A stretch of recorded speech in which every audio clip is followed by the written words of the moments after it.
our standpoint, another slow start. Conference season, I mean, it started for the most important part of the year, and we came out sluggish. You got to give Cleveland a lot of credit. Turned us over 12 times the first half.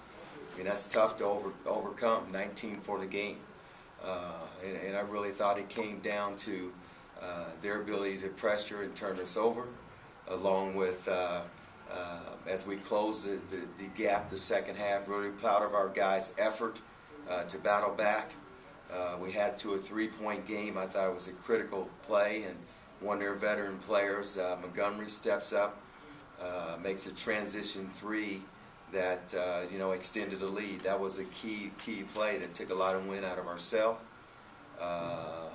But their ability to throw athletes at us and get second shots down the stretch was a real big key for them. Coach, do you think the slow starts and the intensity that you want to see that isn't there, do you think that can happen with an 8-man rotation, or is just the small numbers just too much? Well, you know what, we don't want to make an excuse. I mean, these guys are, 19, 23 years old, and they're in great shape and great condition. They're doing what they love to do, and that's compete and play basketball. And they train all year round for these opportunities. I mean, they play every day in the summer, and it's just like now, it's a little bit more focus and concentration required. The stakes are higher, but I mean, you just got to go out and compete and relish the opportunity that you have to do what you love to do. And you just have to find a way to stop the ball or make an extra rotation or find a way to get a rebound. I mean, that's what Cleveland did today. As I told our team, they played 48 hours ago as well. So we had chances just like we had chances the other night.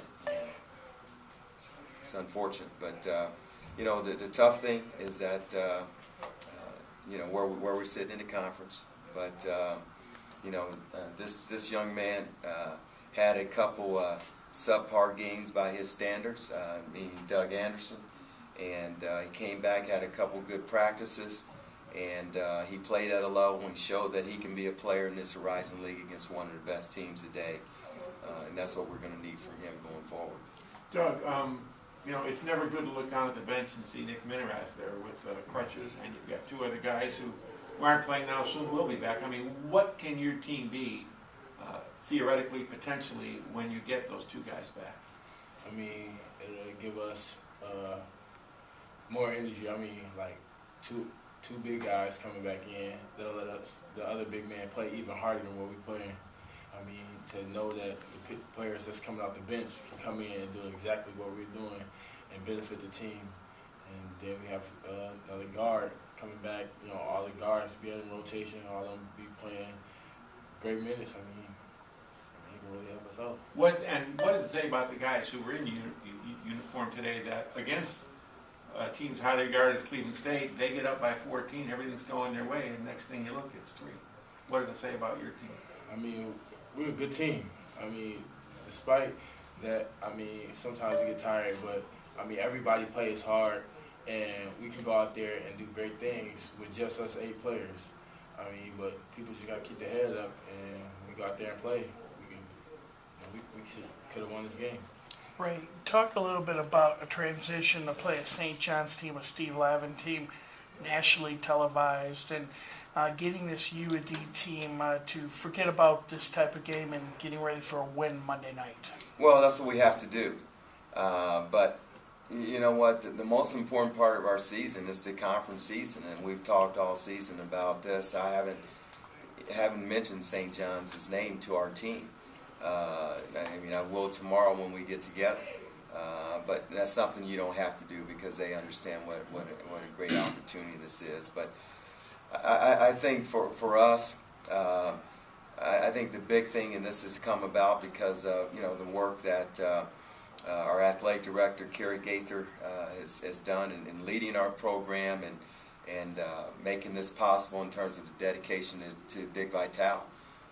Dick Vitale Court at Calihan Hall I think it's well deserved. It's a great opportunity for us to be partnered with Dick Vitale again, who had an unbelievable era here when he was here, and made an impact on our university and our basketball program. But what he has done, since here, the impact that he has had around the country for the growth of the game of basketball. And the thing that I'm really excited about, what Dick's all about, is what he's done for the Jimmy V cancer research. The millions and millions of dollars that he has led and he raises year after year after year. I think that shows you the kind of man he is, and that's just a great relationship and partnership that I'm excited about, and bringing recognition to as well. And a lot of the proceeds are going to go to the Jimmy V Foundation as well. So it's a great opportunity. It's an exciting time for U of D basketball, and we're just pleased to be a part of it. So we're really looking forward to the opportunity Monday night to play against St. John's and Steve Lavin. Great, will both kids be back for that game, Blake and Homer? Will they both be back? All things being equal? No, not at this time. No. Coach, Chase only had 6 points, held scoreless in the second half, only took 5 shots, which seems pretty low for him. Was that something that they did, or was he just a little off tonight? Well, and we planned going in. Their focus was going to be on, if you looked at the Youngstown game, our 2 leading scorers, it's going to be focused on them. They're an outstanding defensive team. Brown is one of the top defensive players in the conference, and his focus was going to be on number 1 all night long. And he's a 5th-year guy too, and along with their team, they did a good job. And it was just one of those nights for Chase that a lot of players go through. But he'll battle back and be ready to help us on Monday night. Coach, how special do you feel when you bring in St. John's and the game on Monday night, honoring Dick Vitale, all that? How special does that make you feel? Well, it's a special opportunity because we have a lot of respect for what Dick Vitale stands for. What he did as a coach, but what he's done as a broadcaster. He's a Hall of Famer because of the growth and impact that he's had on the game, and then what he's about as a person. He's committed to raising dollars for others, for cancer research and the Jimmy V Foundation. It tells you a lot about a person, and he's helping others, and that's what we're on this earth to do.